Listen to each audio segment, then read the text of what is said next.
What is going on, everybody? Ice is back with a brand new video. This video is way overdue. A video in general is overdue. But here we are. We're doing the Lasher Farm. We have been no-lifing classic. We have not had time to make videos. But we do stream every single day. That being said, let's jump into it. We're making well over 50 gold an hour. With this Lasher Farm, I've probably done 40 runs. So I'm not an expert, but I can break down the pulls, reset spot, and what we're vendoring versus auction house.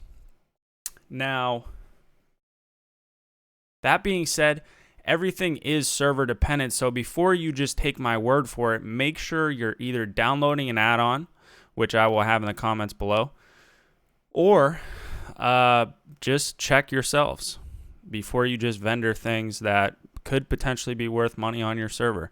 So that being said, we're going to look at all of these beautiful things: living essences, whiskers.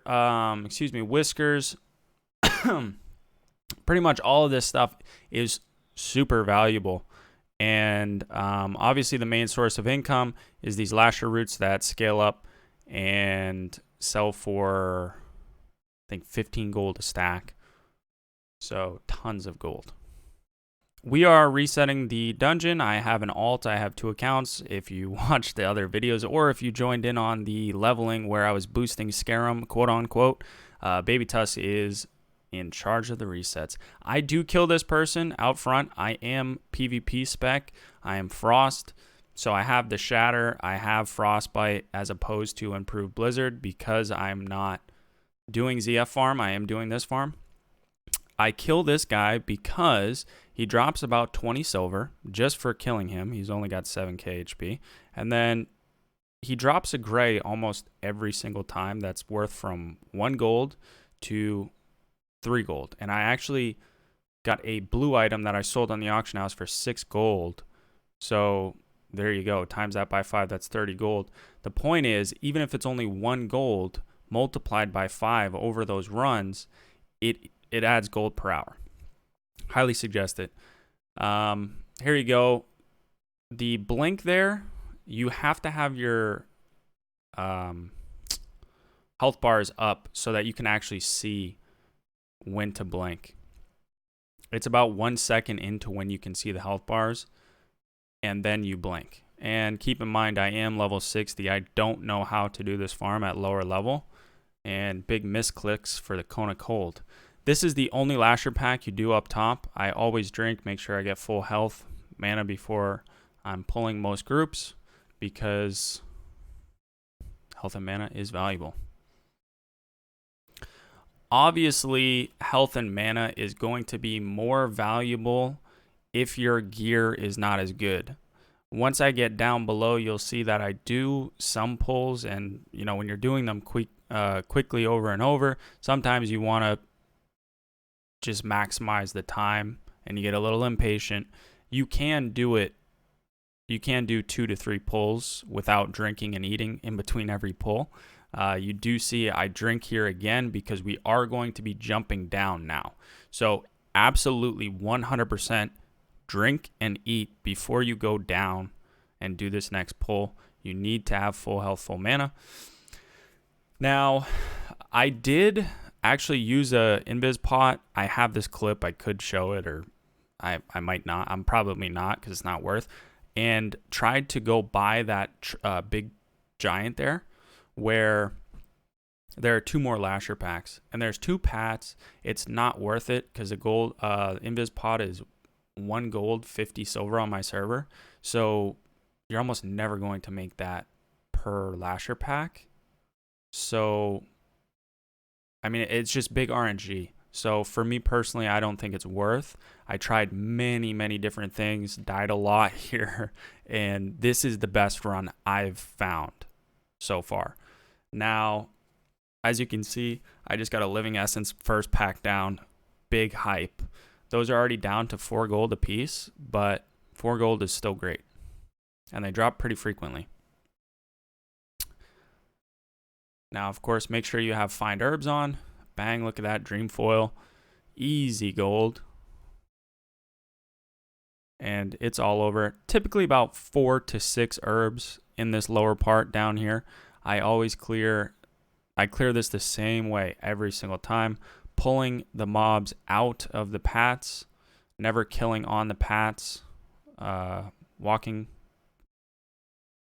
because it's risky. Now there is reset locations, but as you'll see at the end of this video, you can get tilted. You can get jebaited. These guys do bug out. It is a game. So sometimes the mobs climb things they're not supposed to, and they'll kill you. Fortunately, you do have a lot of leeway while running these dungeons because they have such low health. You're killing everything so quickly that you're almost always getting instance locked, and it allows you to go back, repair, put up auctions. I set my hearth and fairless, so I'm actually going back, putting up everything for auction unless I'm hoarding to make some type of big play, and then hearthing back. So that's what I do personally. As you can see, again, pulling out of the pat location, Frost Nova, Flame Strike, Kona Cold combo, bang bang. Now, the other two things are, there are books, and when you open these books, there's 3 different spawn locations, I believe, 2 or 3, and they have a RNG chance to have Librams, different things you can sell in the auction house, basically, which can be super valuable. Anywhere from a few gold up to, I believe, 75 gold is the highest thing I've seen, personally. Now, they also say, people say, on Reddit as well as WoW forums, etc., that epics can drop here. I looked up the percentage on WoW Wiki and things like that, Wowhead. The percentage is apparently 0.00004 to 6%. So that's 4 zeros. I think I said 4. That an epic will drop. Now, I don't know how accurate that is because it also says the same thing for greens, but I'm dropping greens all the time. So hopefully we'll all start getting some epics and making lots of gold. So again, I always clear the left side. I go up the left side, making sure I never miss anything. And then I go to the right side and reset the dungeon. So I'm just going to play some music. Here are all of the pulls, and basically this is the best way after X amount of runs I've found to do this. I know that other streamers who are much more seasoned than I at farming, such as Frostadamus, Joker D, obviously, and there's a few others. They also have great content. I know that they're doing similar farms. Some of them are doing more combined pulls, but I'm just chilling. This is a chill way to do the dungeon. So feel free to duplicate this. Maybe you find some new ways. Leave a comment below. Let me know if you do, because obviously I would like to use them as well. Appreciate the love. Smash that thumbs up button. Peace. I'm not actually leaving.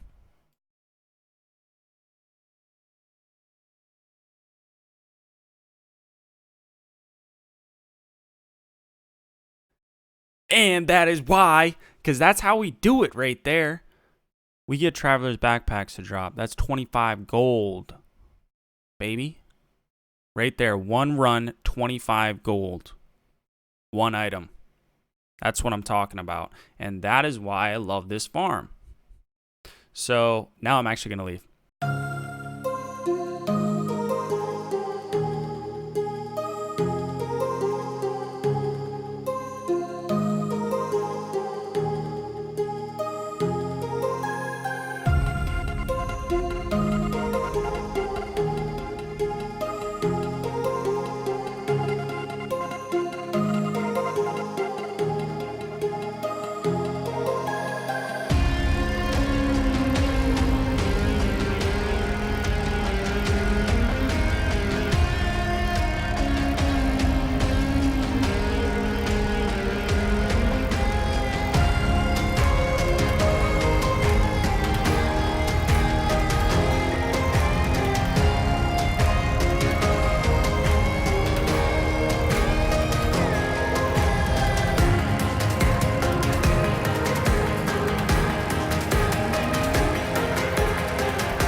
Yeah.